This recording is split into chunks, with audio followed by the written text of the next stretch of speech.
ആകസ്മികവും ഞെട്ടിക്കുന്നതുമായ വാർത്തയാണ് നേരത്തെ കേൾക്കേണ്ടി വന്നത്. സഖാവ് റസൽ ശസ്ത്രക്രിയ കഴിഞ്ഞ് വിജയകരമായി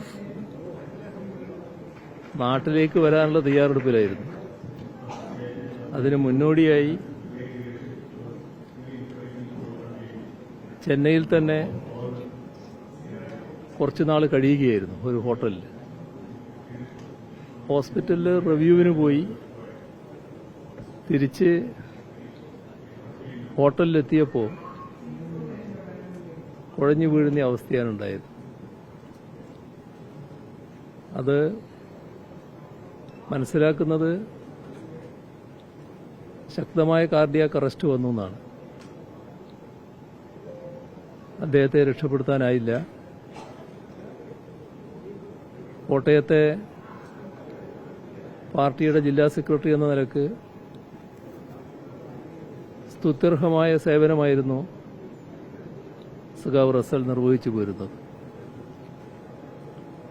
ജനങ്ങൾക്കാകെ സുസമ്മതനായ ഒരു പൊതുപ്രവർത്തകനായിരുന്നു അദ്ദേഹം.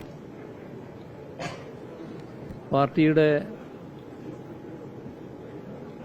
നല്ലൊരു വാഗ്ദാനവുമായിരുന്നു സഖാവ് റസൽ. അദ്ദേഹത്തിന്റെ സംഘടനാ മികവ് കോട്ടയത്തെ പാർട്ടിയെ കൂടുതൽ നല്ല നിലയിലേക്ക് വളർത്തുകയായിരുന്നു. ആ ഘട്ടത്തിലുള്ള വിയോഗം പാർട്ടിക്ക് കനത്ത പ്രയാസമുണ്ടാക്കുന്നതാണ്. അദ്ദേഹത്തിന്റെ വിയോഗത്തിൽ അഗാധമായ ദുഃഖവും അനുശോചനവും രേഖപ്പെടുത്തുന്നു. കത്തോലിക്ക സഭയുടെ പരമാധ്യക്ഷൻ പോപ്പ് ഫ്രാൻസിസ് ആശുപത്രിയിലാണ്. അദ്ദേഹത്തിന് വേഗം സുഖം പ്രാപിക്കട്ടെ എന്ന് ആശംസിക്കുന്നു.